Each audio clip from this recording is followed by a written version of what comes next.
Лайм Үндістанда өсетін цитрус тұқымдас өсімдіктің жемісі, генетикалық тұрғыдан лимонмен ұқсас келеді. Әлем елдері кейде оны лима немесе жасыл лимон деп атап жатады. Лайм лимонның жақын туысы әрі өте ұқсас болғанымен, лаймды кейбір салаттар мен коктейльдерде ештеңе алмастыра алмайды. Кейбір жағдайларда лимоннан да пайдалырақ келеді. Көп адамдар лаймды кішкентай лимон деп атап жатады. Бұл мүлде дұрыс емес. Оның субтропикалық лимоннан басты ерекшелігі тропикалық климатты қажет ететіндігінде жатыр. Жаңа піскен лайм өте берік, қабығы тегіс және сары жасылды болуы керек. Түйіршіктелген еті нәзік, шырынды, ащы дәмді келеді. Аспаздық саласында тағамдар мен сусындарға қышқылдық, хош иіс беру үшін пайдаланылады.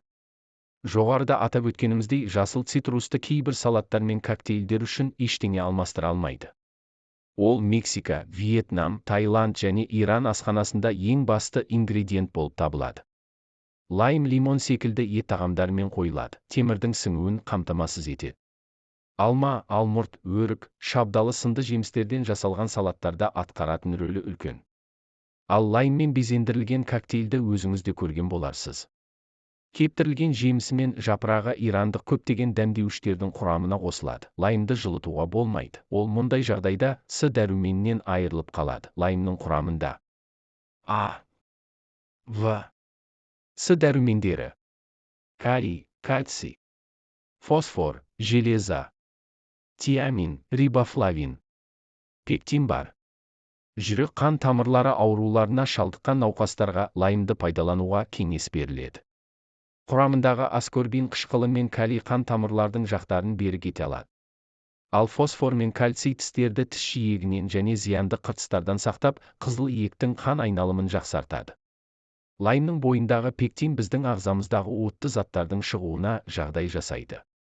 Асқазан, ішек жолдарындағы ауруды басады. Лаймның эфир майы ас қорыту үдерісін жақсартып, тәбетті жоғарылатады.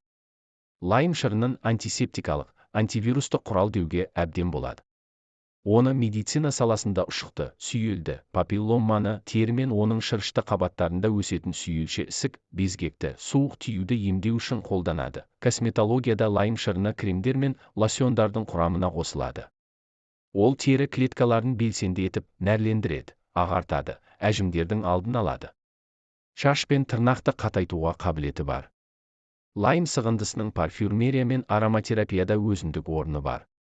Лайм жүйке жүйесін тыныштандырып, көңіл күйді көтеріңкі етуімен де жұртшылықтың ықыласына бөленіп жүр.